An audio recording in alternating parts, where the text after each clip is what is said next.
Hello, welcome back to the ABEI Webinar Series. My name is Mariana Bofarini, President of ABEI, the Brazilian Association of Irish Studies, which aims at spreading Irish literature and culture throughout Brazil. To learn more about ABEI, please visit our website, www.abeibrasil.org. The ABEI Webinar Series are free, open access, online seminars, which offer an opportunity for scholars from Brazil and abroad to share their work and research that is related to Irish studies. It is a great honor to be hosting this 8th webinar on John Banville and the Art of Fiction with Professor Neil Murphy, all the way from Singapore, and Professor Laura Izarra, coordinator of the William Butler Yeats Chair of Irish Studies, who will steer the discussion. A certificate will be offered upon registration on the Event3 platform through the link in the description box. I would like to thank our guest speakers for accepting our invitation and the organizers, Professor Vitor Augusto Pacheco, Camila Franco Batista, and Caroline Eufrausino.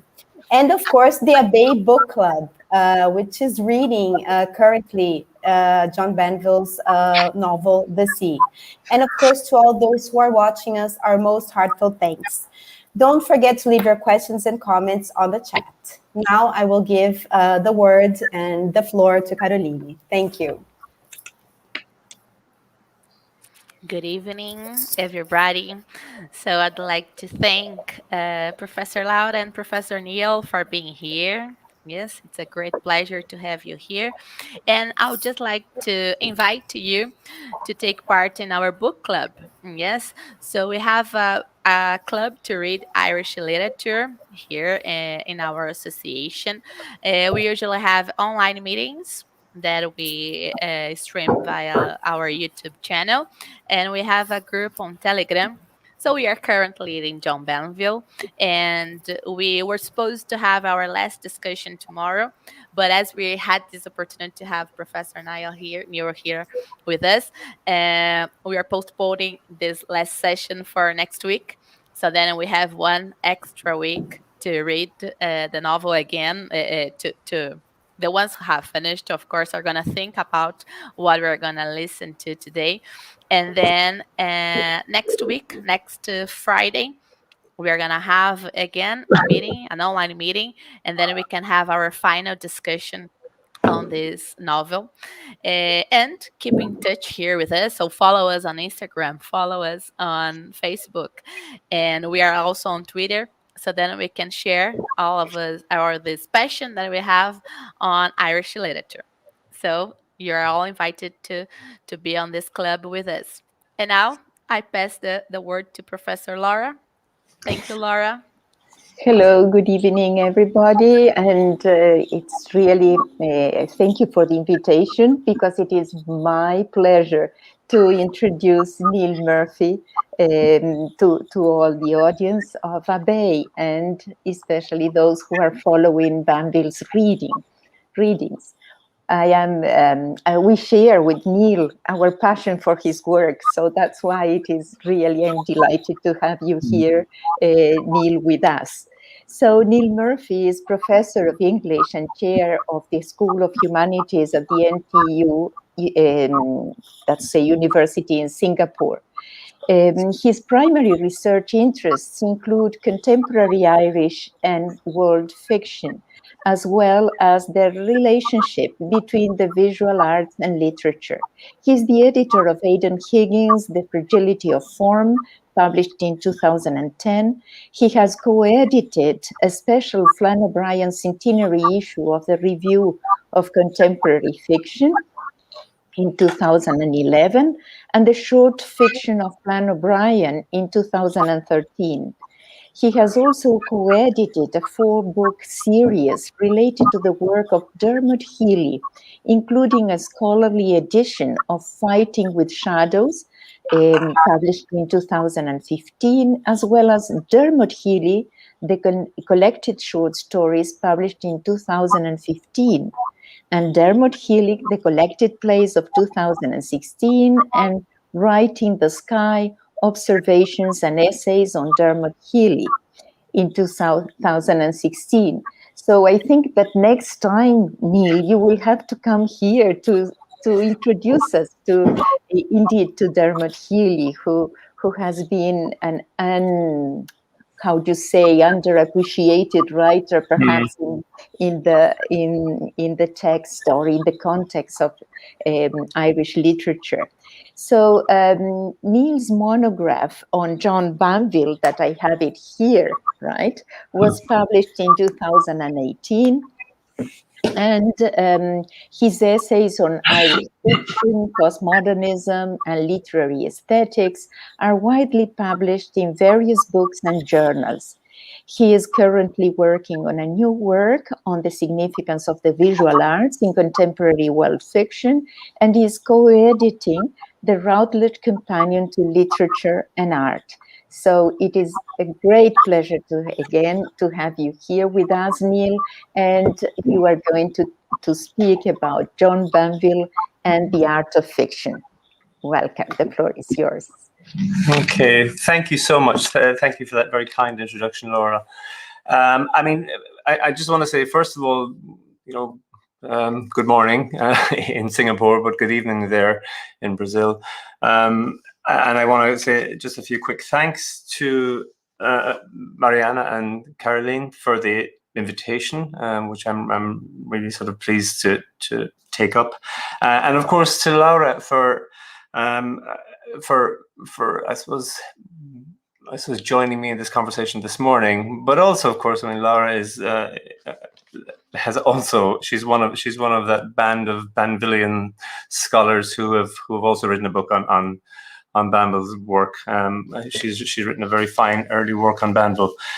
I'm going to share slides here because talking about the visual arts without showing any paintings seems a little bit peculiar, but just bear with me for a moment.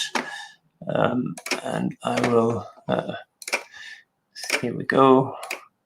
I think that should be visible. Okay, and I will move to this.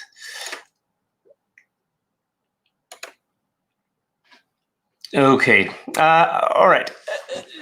So Banville, I mean, many of you are reading The Sea, I understand at the moment.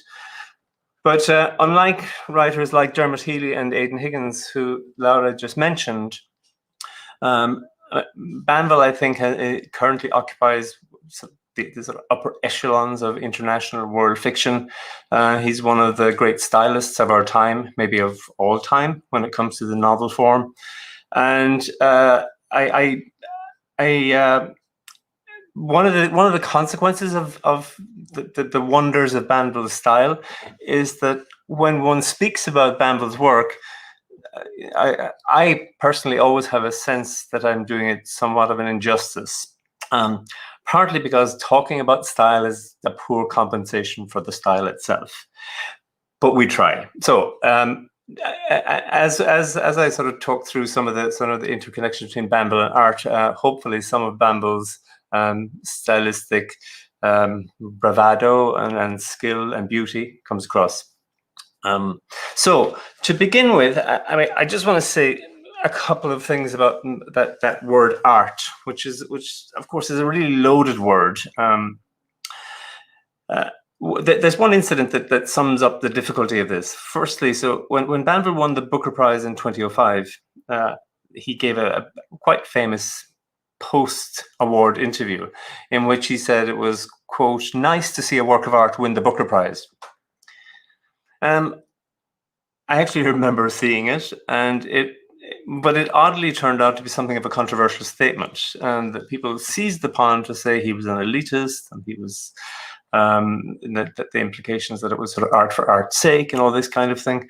7 or 8 years later, in 2012 or thereabouts, in a review of Banville's novel Ancient Light, and the reviewer Joan Acocella, she again cited his post-Booker win claim and linked it to what she called his legendary arrogance. So to speak about art and to refer to one's own work as a work of art is arrogance. I mean, obviously, I have some difficulties with this, and there's no doubt Banville was being a bit provocative in the post announcement. interview. But he has always been very committed to the idea of the novel as a work of art. And I mean, I want to consider what art means in Banville, not just in terms of the visual arts, but in terms of the novel itself as a form being a work of art, which is not a Banville invention. It's a very old idea. I also want to trace today how the visual arts became progressively central to his work, not simply because separately I'm interested in the relationship with particular paintings, but because I think that Banville uses the paintings very often to initiate a discourse about his own artistic forms, the novel. So there are a few things. Just I'll start with a couple of views, some of his own ideas about art. I have a sort of position statement that I've offered about Banville's work a few times, and that is that his fiction can be viewed as one long elaboration of the same impulse, which is to create art forms that self-reflexively engage with the meaning and presence of art. So he creates art forms that talk about art. Now that doesn't mean art for art's sake, which is an entirely different thing. A writer that is so loaded with ideas as Banville easily slips around that other contentious statement.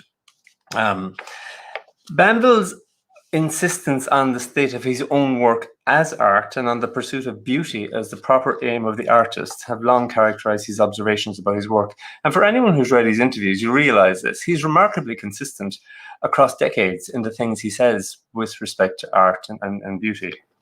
For example, in an interview with Hedwig Schwal, he claimed that he has always been fascinated by the possibility of taking the form of the popular novel and turning it into an art form.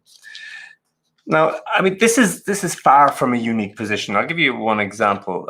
Here's a quotation from the aesthetic philosopher Gordon Graham, who argues that a novel is not to be thought of as providing us with a faithful reflection of experience or a skillful summary of it, but as obliging us to view some aspect of experience through an image which allows us to attain an illuminating perspective on it.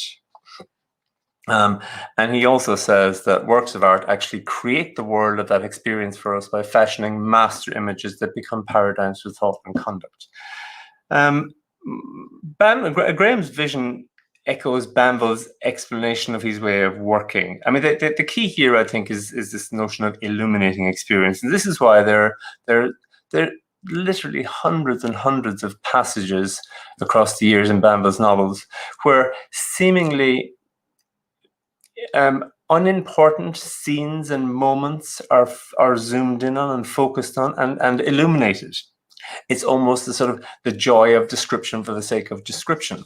And this is not 19th century novel realist description. It is something more kind of electrifying and enhanced than that, I would say.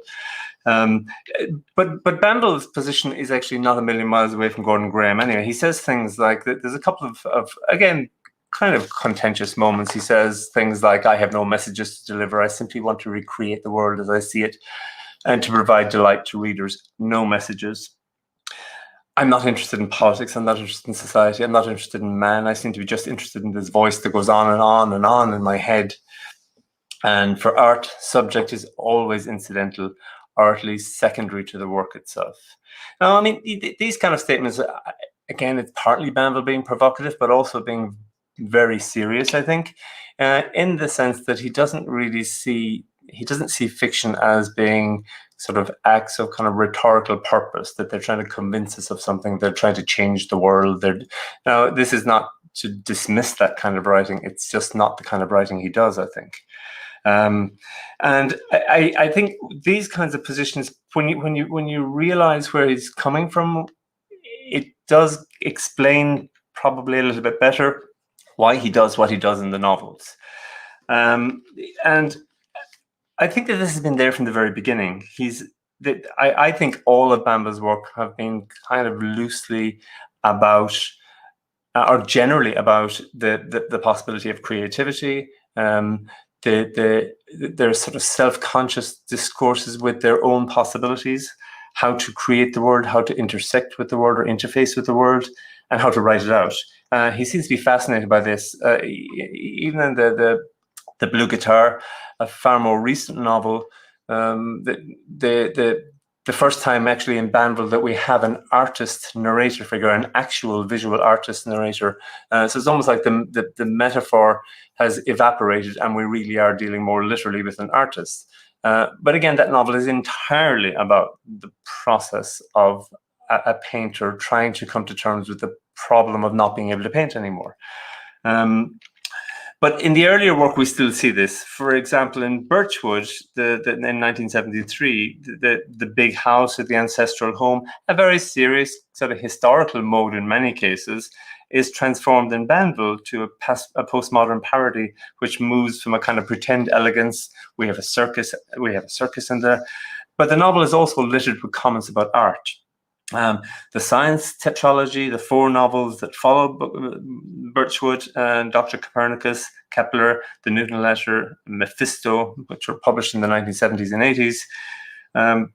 Again, here, to me, the value of science in these books primarily lies in its metaphorical potential.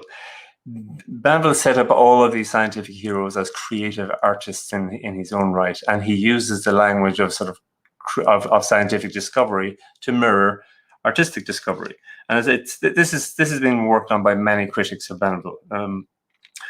But there's the Book of Evidence. It's this kind of statement that we see. You imagine my book as a kind of mirror in which the real world is reflected, but you're mistaken. So these are straightforward commentaries on the possibilities of I suppose writing about the world and the problems associated with that. But in terms of direct interface with the visual arts, it's not really until the trilogy of novels, the Book of Evidence, Ghosts, and Athena, that I suppose paintings take center stage. And the emphasis on the visual arts in these novels represents an abandonment of the more systematic metaphors of science and I suppose to some extent history that we find in Birchwood. The 3 novels, I'll just put them up here. The 3 novels are each constructed around paintings and forgeries of paintings, some of which are real, some of which are invented by Banville. Multiple references to the visual arts generate highly stylized surface texture to the fictional world. The way of describing reality in these novels is quite extraordinary in that it's always or nearly always likened to other texts, other works of literature, or to paintings. For example, in the Book of Evidence, Anna Behrens is, quote, like one of Klimt's gem-encrusted lovers. In Athena, the trees are described as Van Gogh trees. And again, in the Book of Evidence, somebody's described as having El Greco hands. In fact, throughout Banville, there are multiple people who have El Greco hands. And again, this process of transference is not just Banville alluding to art, it's actually that the figures in these fictional worlds take on some of the formal properties of figures in art, which is a step more than just an illusion. Focusing on the Book of Evidence for a moment, in the Book of Evidence, the painting Portrait of a Woman with Gloves, which we have here, has been speculatively attributed to Vermeer and de Groot, and it hangs in the Museum of Fine Arts in Budapest under the title Portrait of a Lady in Dark Blue. There's been some dispute about this with some of the earlier critics like Imhoff and Macmillan, but this is the painting. The contiguity of the woman in the painting and the imagined scenario of her being painted, which is a very useful section in the novel, and Josie Bell, who's the murder victim in the novel, the way that they're brought together provides a really sort of curious overlapping narrative multi-level of significance. Freddie's first encounter with the painting directly coincides with his first meeting with Josie, the murder victim, who is almost totally conflated with the figure in the painting. But there's a relevant quotation. It was not just the woman's painted stare that watched me. Everything in the picture, that brooch, those gloves, the flocculent darkness at her back, every spot on the canvas was an eye fixed on me unblinkingly. I retreated a pace, faintly aghast. The silence was fraying at the edges. I heard cows lowing, a car starting up. I remembered the taxi and turned to go. A maid was standing in the open French window. She must have come in just then and seen me there and started back in alarm. This is a very important moment, I think. It's the first time he's come up close with this painting. And when he turns his eyes away from the painting, it's almost like we have a replacement. We have the maid standing in the framed open French window. She's framed here. And she's also described as being in a particular kind of pose. This is the first encounter of a sequence of crucial interweavings of the two figures. The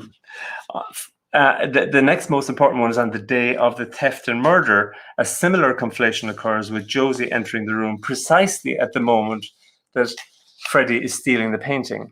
She's holding this exact same pose. She's framed against the French windows again. And so she becomes a kind of figure in a painting herself. So we have paintings within paintings. She's a character, but she's also framed and she's presented this way. Of course, when Freddie kills her, he also throws away the painting almost at the same moment. So we have this continual conflation of the female figures, and some gender focused critics have written like very illuminatingly on this, which is another way of thinking about Banville, other than the sort of artistic.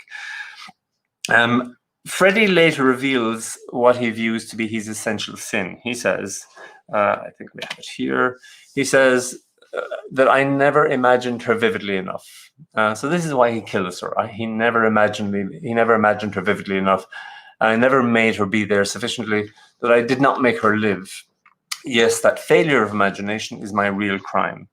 So here what's interesting, I suppose, is Banville places the failure of the creative imagination at the center of human difficulty rather than a kind of ethical failing. Now, I think that the creative imagination failing leads to an ethical failing, but that's a slightly different process. After the Book of Evidence, we have ghosts. Ghosts greatly extends the narrative possibilities for verbal visual interaction. And I wrote an essay in the Banville special by the Brazilian Association earlier this year, last year, which focuses quite heavily on ghosts. It's very saturated with visual material. Its primary narrative frame is forged by at least two paintings. Here is one of them by Jean-Antoine Watteau, called Gilles. And the second one is here, which is The Departure for Izarra, also by Watteau. So literally what happens in the novel is that the physical space of the novel ends up being designed almost as a combined version of these two paintings and at least one or two other possibilities. So you have this sort of strange thing. We have a novel, and when the island and the people on that island are described, they continually resemble a kind of combined version of these two paintings. There is a painting in the novel as well called Le Monde d'Or, the Golden World, and it's attributed to a painter called Jean Vaublin. Jean Vaublin, of course, is a near anagram of John Banville. So here we have a novel by John Banville, which features a painting by John Banville, and he pretends that the Jean Vaublin painting is this imaginary French artist, when in actual fact it's a variation of the two Watteau paintings. So basically what Banville is doing is he's blurring all the kind of ontological levels and differences between these different texts. But the integration of the painting into the novel is really interesting as well. So for example, when Flora, one of the female characters in the novel, she notices a color reproduction of Le Monde d'Or. Le Monde d'Or in the novel, of course, is a combined version of these two paintings we're looking at. A color reproduction of Le Monde d'Or in the bedroom, which features a sort of clown. And I'm going to go back to this one because it's clearer. You might be able to see it better. The bedroom, it features a sort of clown dressed in white, standing up with his arms hanging, and people behind him walking off down a hill, which is the other painting, to where a ship was waiting. And at the left, a smirking man astride a donkey. If you can just sort of make it out here in the darkness, here we have this smirking man, and there's the donkey's head. Similarly, a few pages later, Flora looks at Felix, a character in the novel, and realizes that behind his shoulder, like another version of him in miniature, in a far-off mirror, the man on the donkey in the picture grinned at her gloatingly. So we have all these kind of strange things, like there's a color reproduction, there's a reflection in the mirror of a character in the novel who looks like the painting. So the mirror, the painting, the actual world of the narrative, if there is such a thing as the actual world of the narrative, they're all layered upon each other, and it produces this really peculiar effect. It's not real, it's not a painting, it's a kind of hybridized version of various different narrative modes, visual and verbal. And this is so the entire novel, it's almost like we're trapped inside a painting, but within that painting there's subversions of the painting as well. So it's quite dizzying once you realize what's going on. The painting is a partial reflection of the novel, I suppose, and vice versa. While Gilles mirrors Freddie, this is Gilles here, and Freddie in Banville, and in fact several narrators throughout Banville's work are referred to casually and seriously as Gilles. So it's almost like if we're looking for that kind of consistent narrative voice throughout all of Banville, including the sea, there are continual echoes back to Gilles. And so it appears quite innocently in some of the novels, the allusions to Gilles, but it's always there. So I think that in some strange way, Banville has this notion of the narrator as being this kind of Pierrot figure. Which is, again, it's very anti-realistic. We're told in Ghosts that his sole purpose, it would appear, is to be painted. He is wholly posed. We feel ourselves to be the spectators at a melancholy comedy. See how strangely he fits into his costume. He seems not so much to be wearing it as standing behind it, like a cut-out paper doll. And you know, in Banville, many of the characters are continually described to as cut-out paper doll, mannequins, puppets, etc. So I think what Banville is after is this sort of pure artificiality, and it really, I don't think it's as extreme anywhere as it is in Ghosts. The third novel in that trilogy, I won't spend the interest of time, I won't spend too much time on. I think by the time we get to Athena, the integration of the visual arts is really substantial. But by the time we get to that final novel in the trilogy, it feels to me anyway that there's an enormous amount of overt theorizing about art, which personally renders the novel a bit cumbersome, I think. I think this is always one of the sort of risks with Banville and the things he does, is that there's this kind of relationship between the fictional story, the plot, and so on, and the kind of heavy dosage of ideas that he likes to integrate. I think when those ideas are fully integrated, it really isn't the problem. But sometimes, and I think Athena is an example of this, I think it can border on kind of almost quasi-academic discourse. But moving forward a bit, I think where he does fully integrate it, and to me, even now, and I'm very taken with the blue guitar, but I probably, on balance, would still argue that The Sea is Banville's most accomplished novel.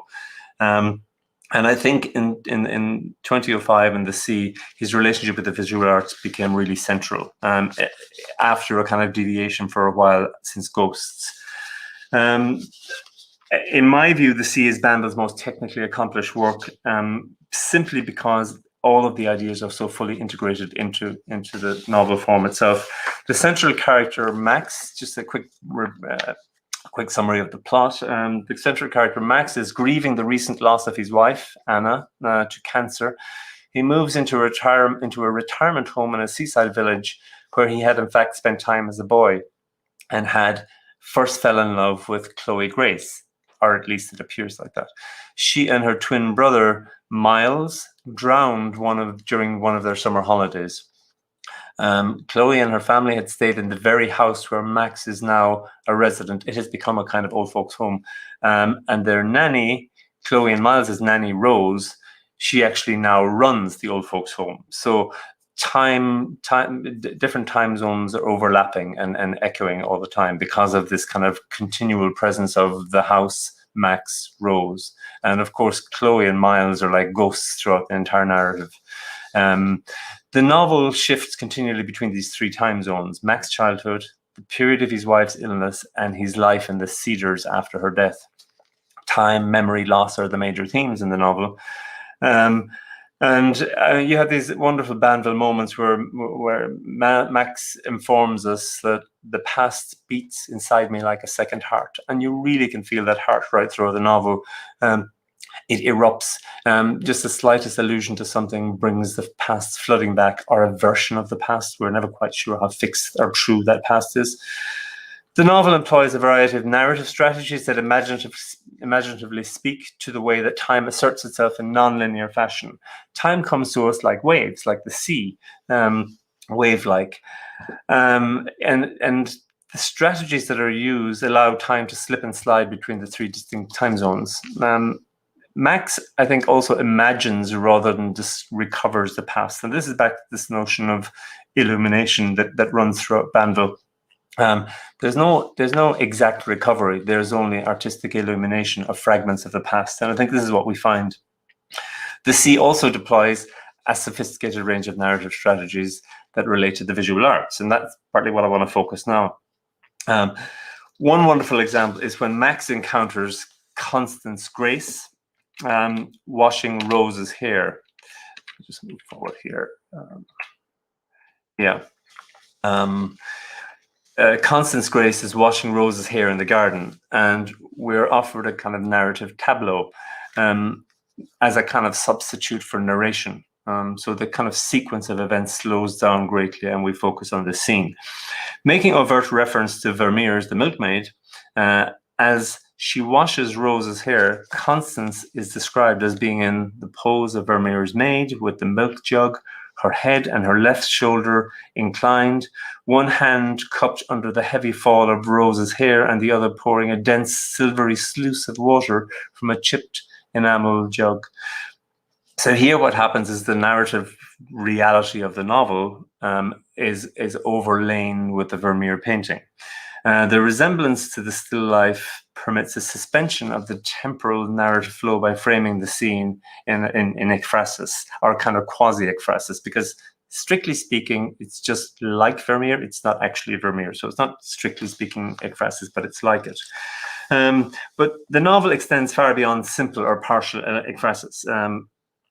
Funneled through Max's memory, the milkmaid scene is presented in the present tense, and this is another sort of tactic that many novelists have when they use paintings or visual images. They immediately switch away from the kind of and then sequential narrative, past tense, and they slow down, turn into spatial narrative where we have present tense. And we get great description of the detailing of the clothing the women wear, their hair, the manner in which the light intervenes to visually sculpt the figures in their morning air. Memory dislikes motion, Max assures us. It prefers to hold things still, and he holds things still. So he's bringing together the visual image and the value of using a kind of frozen moment or near frozen moment in an effort to remember. And the argument that seems to kind of persist in the novel is that when we have these sort of illuminated moments of memory, it is closer to a painting, even when it's not literally a painting.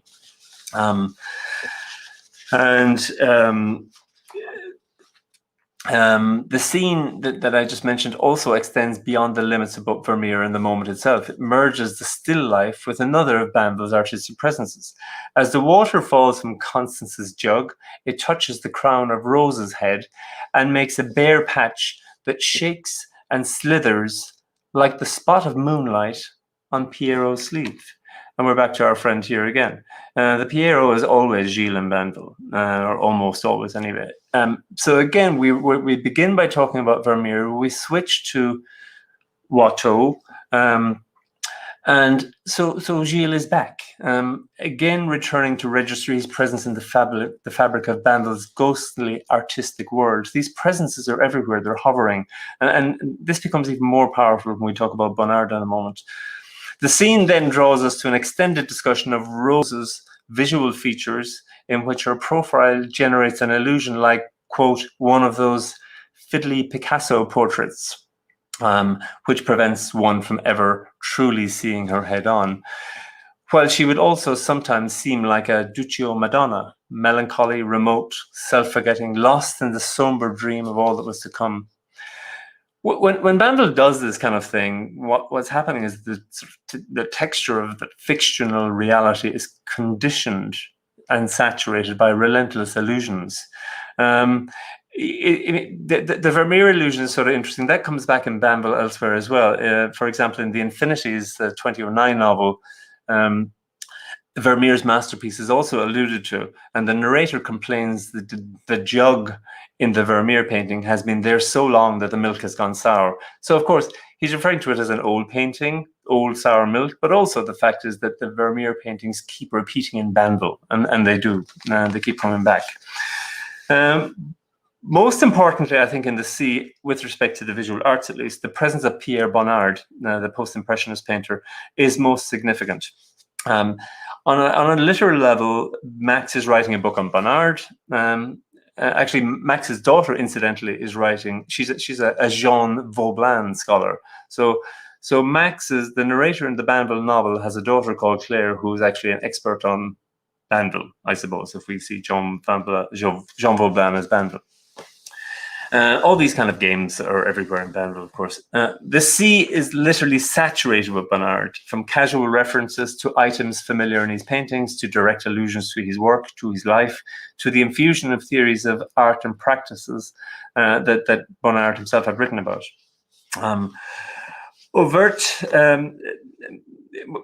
Some examples of these are, one subtle allusion is when Max recalls the specifics of his first visit to that house, the house that had been Miles and Chloe's and is now the old folks' home. It's called the Cedars. So when Max recalls the specifics of his first visit to the Cedars, he says, "So there I am in that Edenic moment of what was suddenly the center of the world, with that shaft of sunlight and those vestigial flowers. Sweet pea. All at once, I seem to see sweet pea." The critic Monica Facinello has observed, "Sweet peas is the title of one of Bonnard's 1912 paintings, featuring a vase of sweet pea on a table." So what's happening here is that elements from some of the Bonnard paintings are finding their way into the Max's memories of his childhood. So in other words, everything is getting tangled up in his reconstructed, illuminated memories. Another example of this is there's a small black woolly dog that Max remembers and relates. He describes him in the present tense rather than in the past. He's describing the past, and when he talks about the dog, he switches to the present. It's almost like it has a kind of a more powerful presence in his mind. But then he puzzles over whose dog it may have been, because it wasn't his, and it wasn't Miles and Chloe's, and the dog never appears again in his memories. Again, we turn to Bonnard. Black dogs are a recurring significant presence in several of Bonnard's paintings, including Two Poodles, Martha Bonnard and her dog, the red checkered tablecloth, or the dog's lunch, Woman with a Dog, and in the painting that is central to the sea, Nude in the Bath with Dog. While the significance of such elusive, playful gestures should not be overstated, I think they reveal a kind of seepage between the worlds of Bonnard and the worlds of Banville. These gestures are everywhere in the novel, as are the frequency of reference to windows, doorways, frames of various kinds. I mean, Banville always does this, but even more so on the sea. And also, these elements completely dominate Bonnard's late interiors.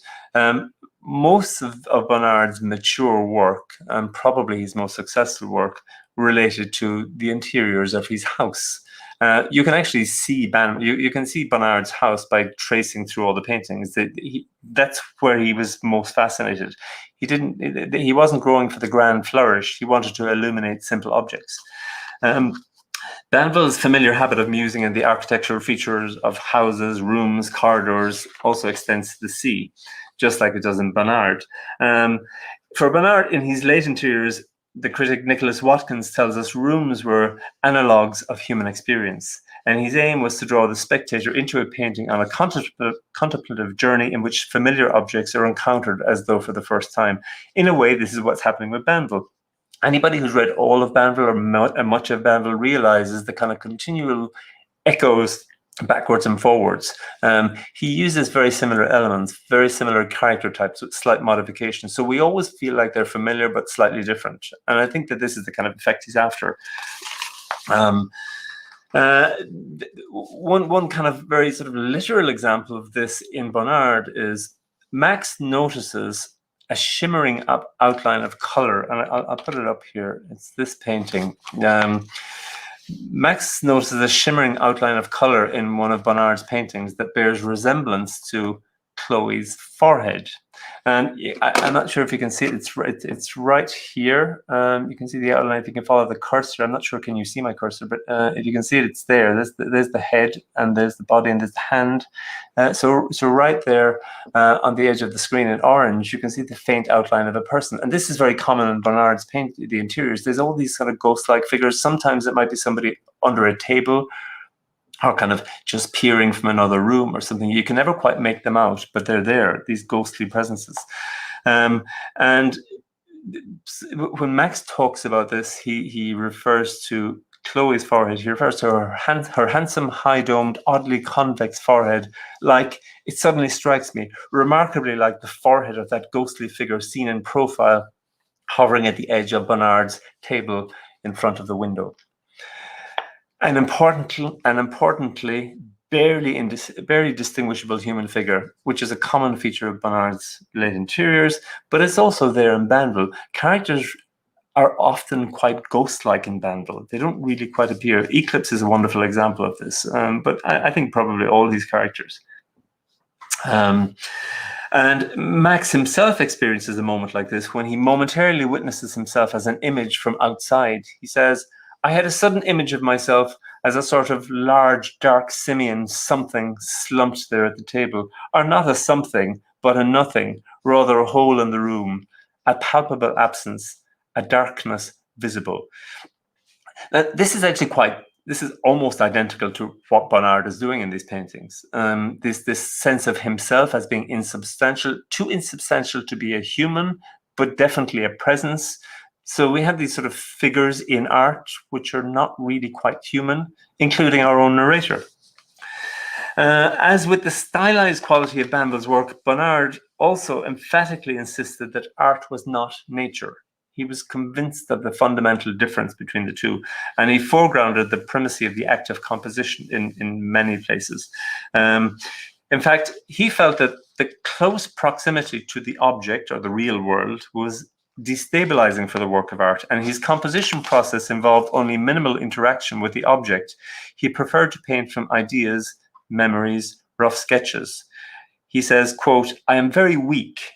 It is difficult for me to keep myself under control in the presence of the object."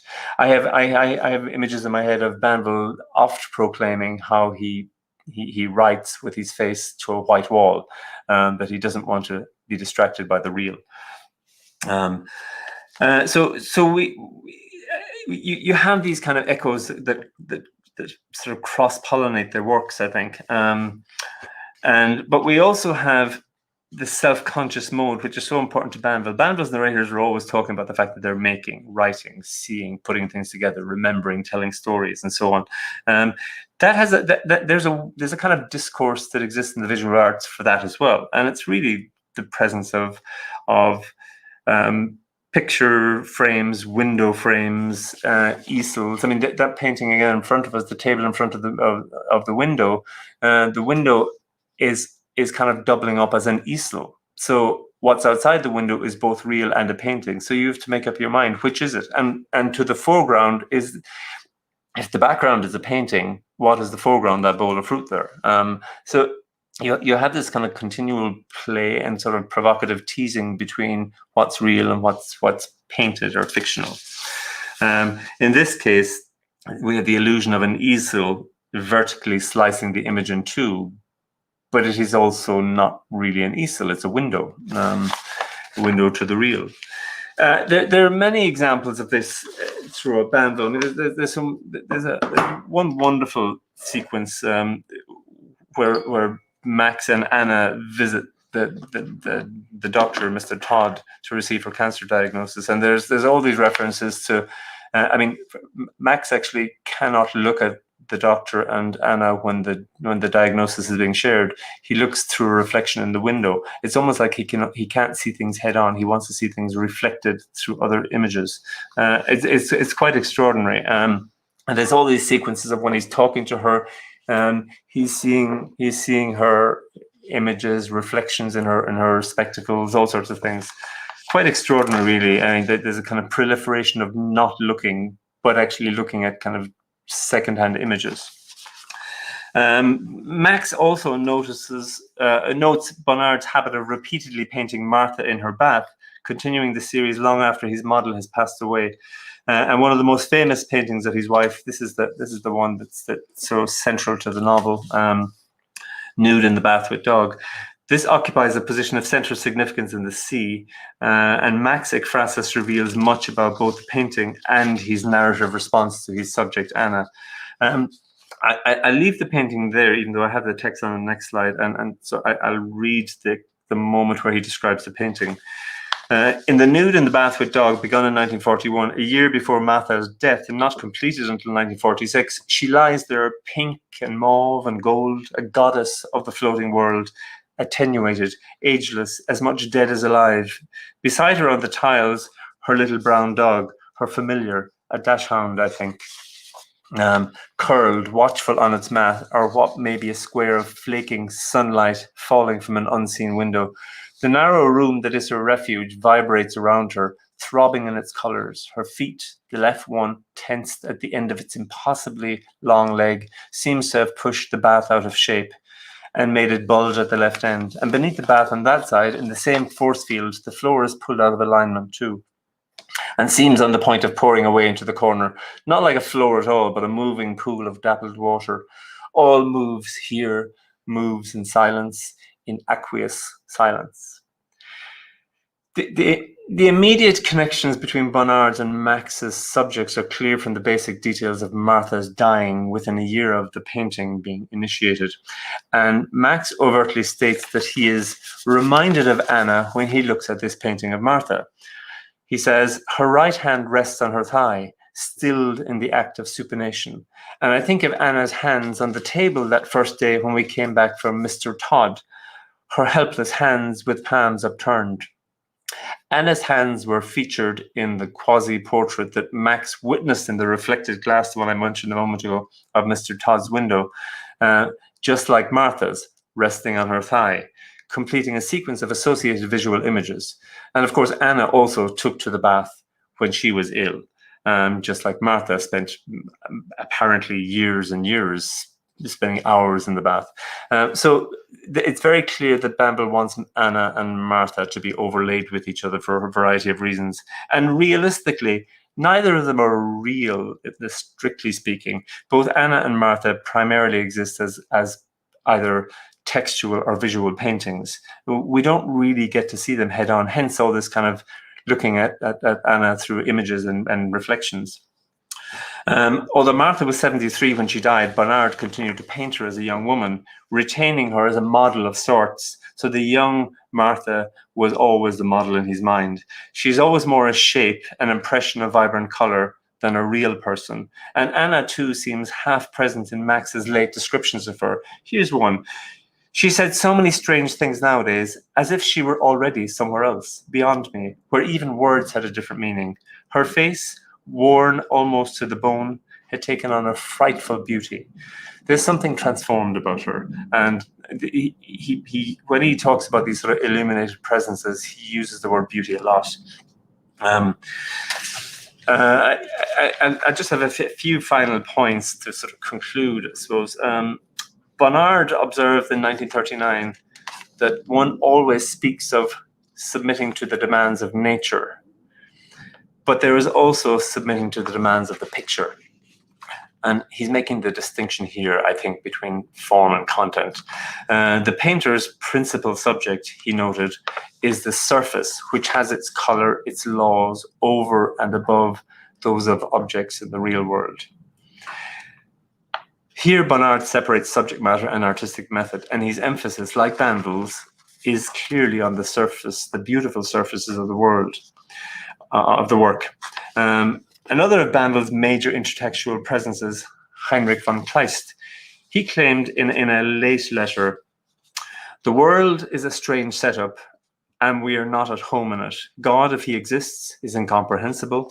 There seems to be some mismatch between the way we are and the way the universe is constituted." He also claimed that everything in me is confusion. I like to sort of think of Banville, Kleist, and Bonnard, and of course there are others like Henry James and Wallace Stevens and so on, but these three in particular kind of knit together in this moment. Banville, Kleist, and Bonnard's work all depict a confusion of self and the overt strangeness of the human capacity to grasp the exact complexity of existence. But somehow the characters as presences mark out their own unique haunted universes.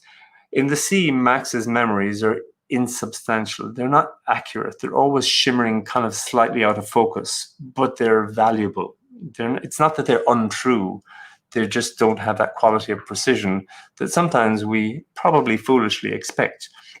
The distance from material reality in these books is vast, but arguably the images, and this is going back to Gordon Graham, the images as illuminated paradigms, as models, manage to speak of reality. It's just not a direct reflection of reality. They're speaking of reality, even if they don't overtly look like what we assume is reality. As we look at a painting of Martha there, you can see the point. It doesn't literally look like reality. The absolute obsession, and Bonnard is famous for this, the absolute obsession with color and inventing new pigments and so on is there.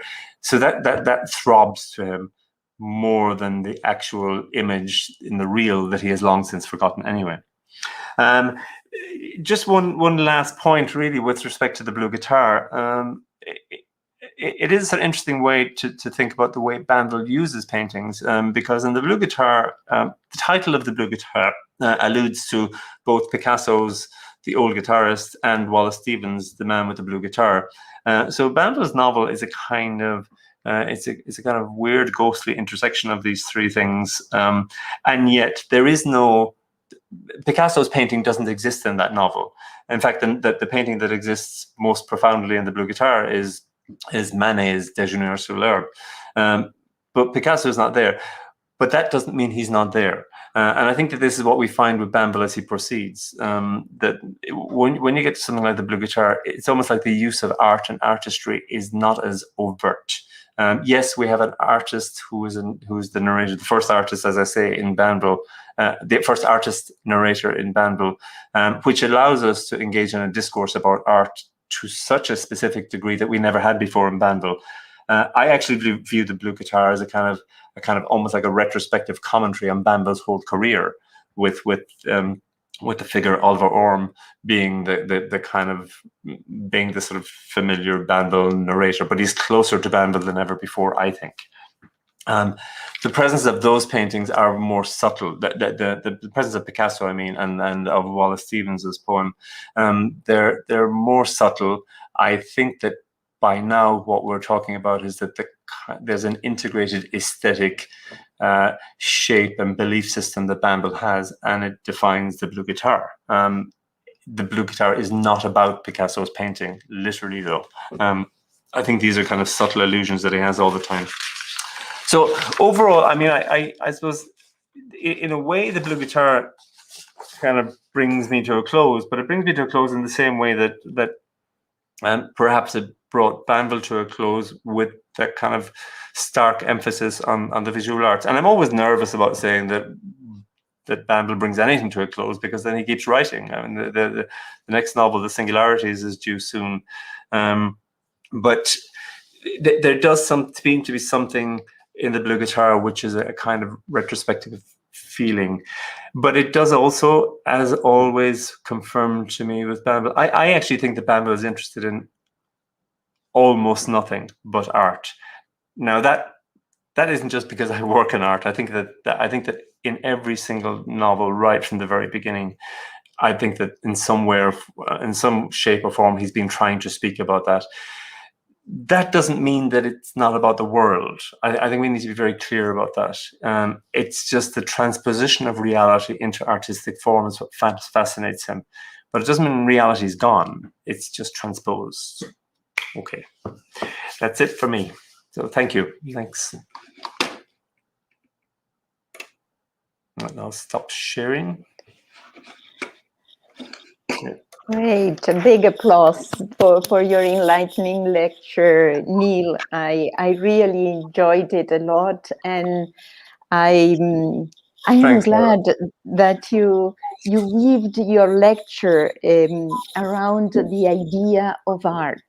What is art for Banville? And that was when we celebrated half a century of his universes. Yes.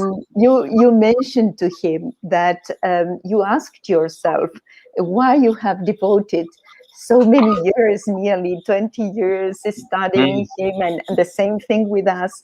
And what is it that keep you going and reading his work, despite, as you have mentioned, there is a lot of intertextuality. He is repeating again and again, sometimes the same topics, because he wants to make it right. And so he answered, and you said, well, I think that the word, you mentioned to him that the work of art is to pursue beauty. And his answer was really that, saying that the artist has one, the artist works on art, but it is, he's trying to get it right. He's trying to get the right word. And I remember that when in one of our interviews, I asked him about the opening of his novels that are so intense and like with poetic, the aesthetic is like poetry. And he says that Mephisto, for example, that you mentioned in your lecture, it took nearly 6 months for the first paragraph to get it right, according to what he said. So I'm just mentioning this because you refer to this first part of his works as a metaphorical potential, but then being, how to say, a kind of obsession, like Bonnard for colors. His obsession was for language, right? Yes, yes. And he mentions this that let me quote, because it's really interesting for what you all have presented to us, that he says, I keep plugging away, getting the sentence right, getting the sentence to express what one wants it to express. And you know, this is one of the great torments of being a writer. It's also one of the great fascinations of writing. And this is that language resists us. Language doesn't want to express, doesn't want us to express what we want to say. Language wants to express itself. So this idea that language is what makes us human is indeed what keeps him going and writing. And in that ABEI journal that you mentioned about your really very interesting essay that you entitled The Poetics of Pure Invention, Ghosts, what you presented us here. Let me ask you, is this Ghosts, his novel, what you like most? Or how would you refer to, how to say, if you have to choose one of his novels? Of course, that you are very much involved also in art, but you see his obsession of writing about art, like all the pictures that you have shown, it's incredible. And so I would like to hear from you. What is your favorite? I mean, it's so difficult, isn't it? Like yourself. I mean, we read so many Banville novels, and then he added the Benjamin Black ones, and to really confound us. I mean, when you add all the Banville, the Kleist adaptations and the Benjamin Black books. And you're talking to sort of something in the region of 40 books. It's very difficult to decide. I mean, I said it in my talk just there that I probably think that The Sea is the novel where everything is so sort of beautifully integrated. The kind of narrative of his wife, it's really haunting. The narrative of his childhood is really haunting, but it's haunting in part because, like Bernard, he is absolutely intent on illuminating the presences of these people, not in a kind of realist way, but more powerfully than that, I think. Ghost is an interesting one. I mean, I've always had it's not so much a soft spot, but I actually think that Ghost represented a kind of turning point for Banville, or a possible turning point for Banville, one which he didn't take. I think. I think Ghost is a novel where that he is more indebted to a kind of pure artificiality that kind of, I mean, the kind of writing that came out of postmodernism. I mean, I don't think Banville is postmodern. I think he does, and maybe he was when he was a young man, but certainly not for long. I think Ghost was the moment at which he completely embraced this kind of multi-layered worlds upon worlds of splicing paintings and narratives and mirrors and pictures and all of these things. So the narrative is more obviously artificial and fictional and playful and quite stunningly beautiful. So I think Ghost is a masterpiece. I really do. But I think he stopped doing it. When you look at the novels he wrote thereafter, and I include The Sea in this, I think that The Sea is kind of plugged into something for Banville remotely related to a kind of social reality. You know, it's a seaside town in Ireland. It's recognizable. Any of us who grew up in Ireland know that these kind of seaside towns are everywhere, and the kind of experiences. So weirdly enough, it's kind of vaguely realist, but only vaguely. Whereas Ghosts is completely not. So I think that's it. And even in the Blue Guitar, you can kind of discern kind of echoes and bits of the Blue Guitar. They are taken from Banville's own growing up experience as well. And I think that I just think that the Ghost for me is beautiful. And maybe it's as well he didn't continue trying to do more of that because he gave us The Sea. But if you were to ask me to rank my top 3 favorites, it's probably those Ghost, The Sea, and the Blue Guitar. I mean, for many years, I loved the Book of Evidence. And the Book of Evidence is a wonderful text, I think, to teach. And it's very provocative. But I think he's at his best in Ghost, The Sea, and the Blue Guitar, but in different ways. Yes. Yeah. And you see, you mentioned all this, work by Banville and relation with painting. And he said that when he was young, he wanted to be a painter, but he didn't get it. So he said that when he was 17 and he wrote his first short story, The Party, then he realized that he felt that he put that work to the world. He forgot everything. So at that moment, he realized that he was going to be a writer. So that's why he continued painting with words, we would say. But it's remarkably common. The Irish novelist Aidan Higgins also wanted to be a painter. W.B. Yeats wanted to be a painter. In fact, Yeats's father thought that W.B. would be the painter and Jack would be the novelist. And actually, Jack B. Yeats, of course, did write novels as well, and some of which are very good. But so this kind of fascination, and there's so many wonderful Irish painters at the moment, like Owen Lane, Sarah Baum, and Alice Lyons, who's American but lives in Sligo. She's a painter who's also a writer. This kind of intersection between these two things is extraordinary. It's very common. Yeah, and I mean, I think it's lucky Banville didn't become a painting, because we wouldn't have the novels. Exactly. Well, you see, there are some colleagues from Argentina also attending your lecture. Oh, And lovely. I know that Christina mentioned there a short message also, because she is working. I do not know if Christina wants to ask you something about Benjamin Black also, because that's Of course. another theme, and that you have done this kind of comparison also, Benjamin Black and John Banville at the same time in your book. When you mentioned that in your last chapter, you refer to these two, how to say, characters, right, or protagonists of their own work, but overlapping their interests. Yeah, I mean, yeah, the whole Benjamin Black experiment, or whatever it is, with Banville is kind of interesting, because I mean, he stopped using the name now, and it's so it's like the detective fiction is also being written by Banville. So I think there's a bit of a game going on there, but there is a distinct difference between the worlds of Banville and the worlds of Benjamin Black.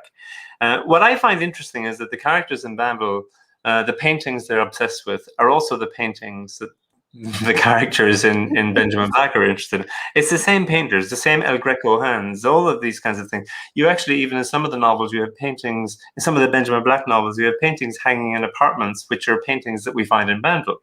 So it's almost like the Banville world and the Benjamin Black are kind of, I mean, Banville's always been interested in this kind of, the multi-universe, multi-worlds theory in science. And I it's almost like he's playing a bit of that with the fiction. We have slightly different variations of the same.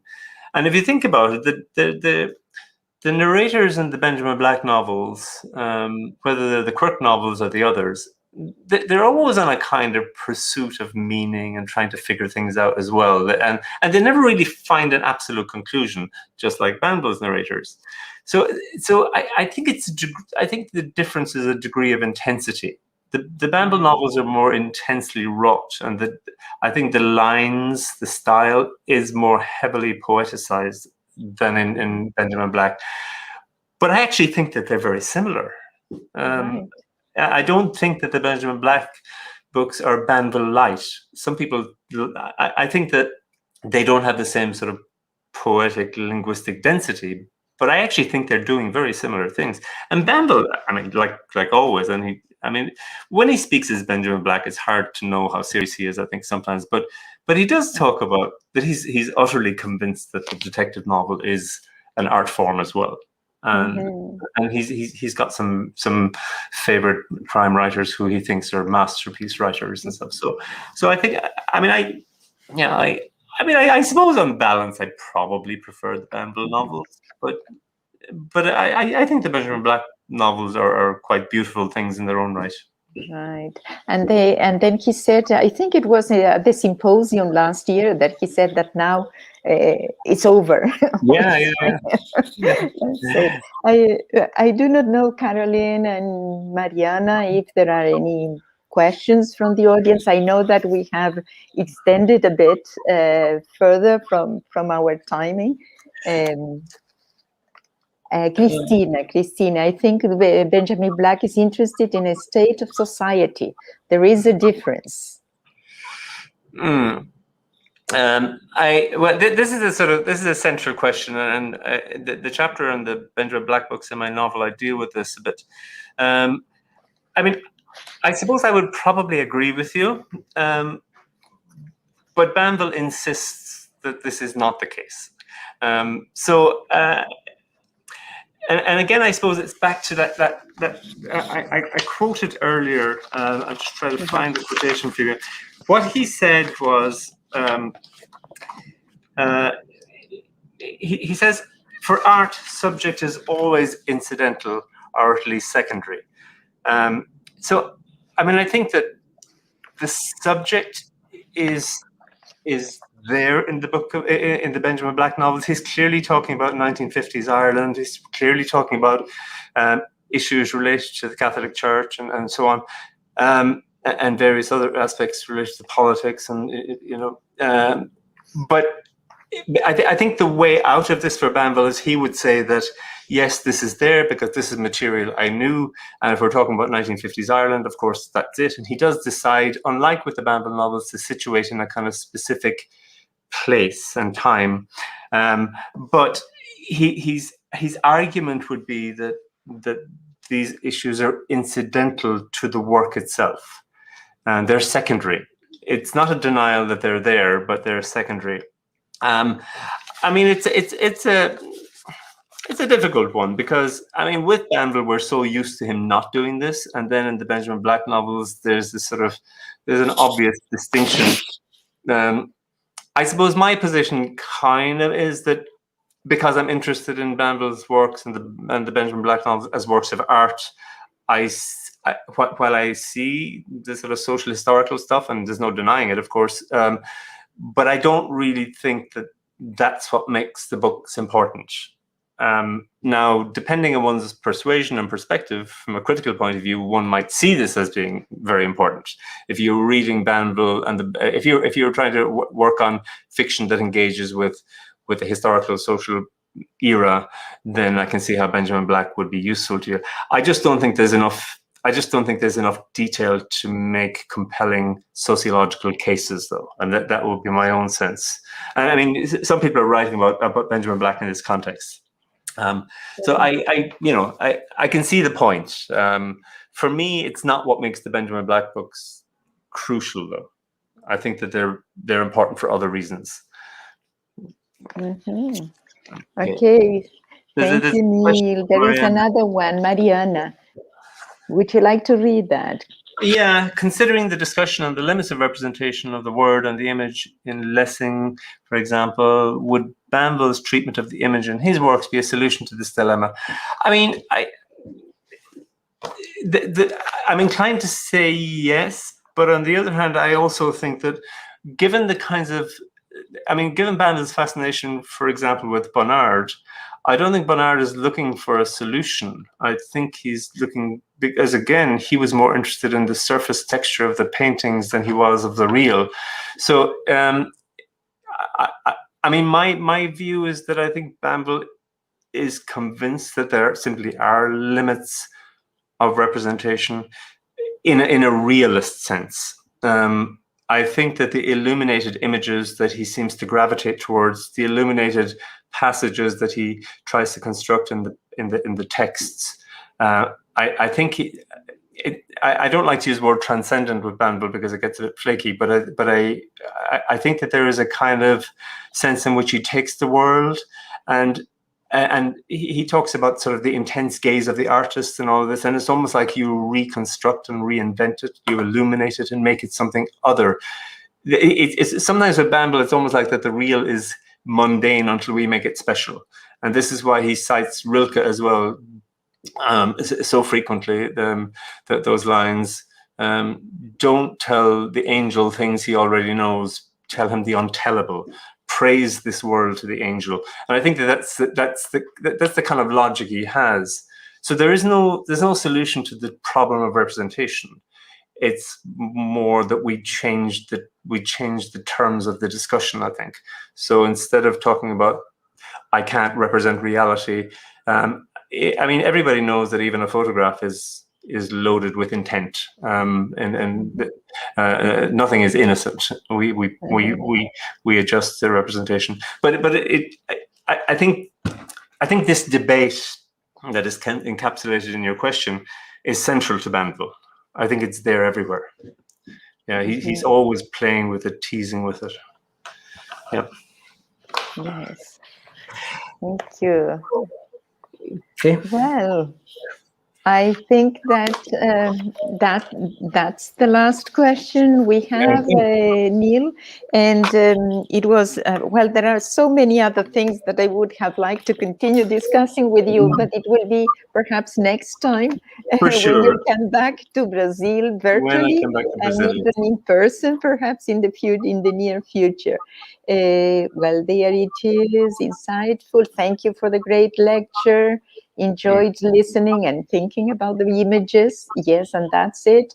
It speaks of reality and not a direct reflection of reality.